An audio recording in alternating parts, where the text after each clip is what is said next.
We are absolutely surrounded by information. I mean, think about it. Our digital lives are just a constant stream of data. But how does all of that chaos get organized?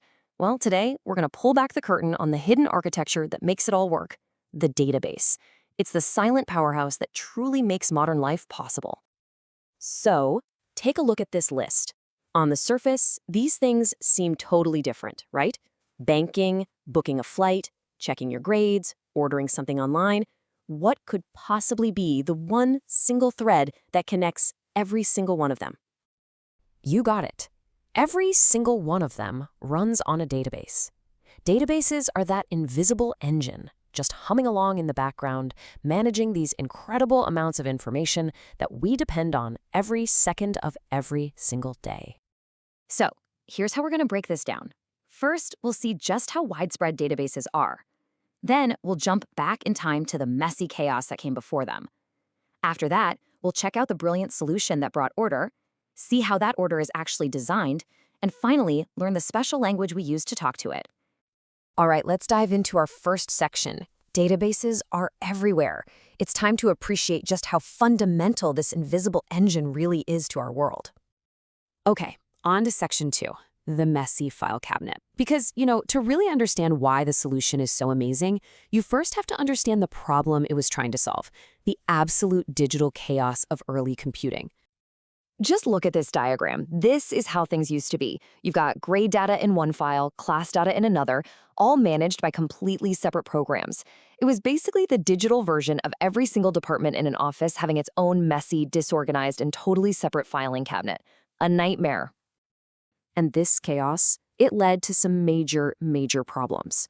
First off, data redundancy. That's when you have the same piece of information, like a student's address, copied in 10 different places. And that, of course, led to data inconsistency. So when an address got updated in one file, the other 9 didn't change. Which one was right? Nobody knew. And security? Forget about it. The goal was to get from that chaos to order, to have one single source of truth, where everyone sees the same consistent data and security is controlled from one central spot. And that brings us to section 3, the Dbms solution. The answer to all this chaos was something called the Database Management System, or Dbms. The easiest way to think of it is as the ultimate digital librarian, showing up to bring some serious order to the mess. So at its core, a DBMS is just a software package. It's the middleman that sits between you, the user, and the actual raw data. Its entire purpose in life is to give us a convenient and efficient way to store our information, get it back when we need it, and manage it all so that it stays correct and available. In this digital librarian, it has some incredible superpowers. Data independence means your apps don't care how the data is physically stored on a disk, they just ask for what they need.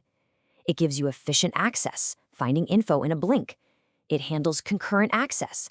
That's how thousands of people can buy airline tickets at the exact same moment without anyone double booking a seat. It also ensures data integrity by enforcing rules and, crucially, it manages backup and recovery, saving our precious information from any kind of disaster. All right, section 4, designing with data. So we have this amazing digital librarian, but how does it organize everything so perfectly? Well, it all starts with a solid blueprint. The most basic building block of this blueprint is something called an entity. Don't let the name fool you, it's a really simple idea. An entity is just a thing we want to keep track of. So if we're building a university database, the main nouns of our world would be things like a student, an instructor, or a course. Simple as that. And this slide shows how we describe those entities. See those tables there? For instructor and student? Each one is defined by a set of attributes. Those are just the specific details we care about, like an ID number, a name, or a salary. And the design here can get incredibly detailed, which is where the real power comes in. An attribute like address isn't just one lump of text. As you can see here, it's actually what we call a composite attribute.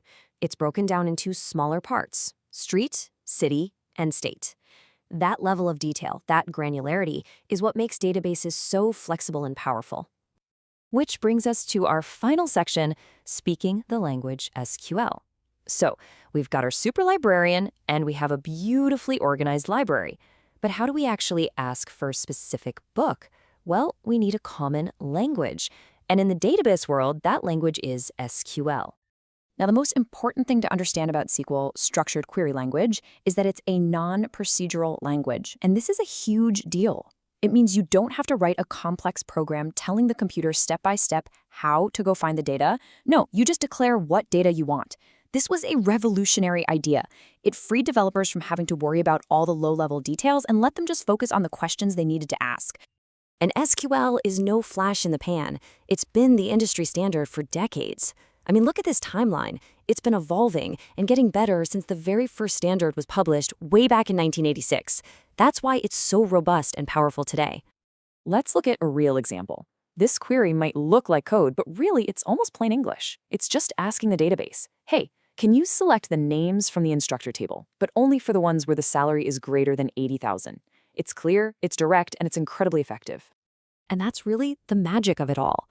SQL took this massive, complex task of sorting through potentially billions of records and turned it into a simple, structured conversation. You ask a clear question, and the database gives you a precise answer. So from those messy file cabinets to these elegant conversations, the database brought order from chaos and literally built the foundation for our modern digital world. But as we create billions of gigabytes of new data every single hour, it leaves us with one last thought. With all this information now at our fingertips, what are the crucial questions that we haven't even thought to ask yet?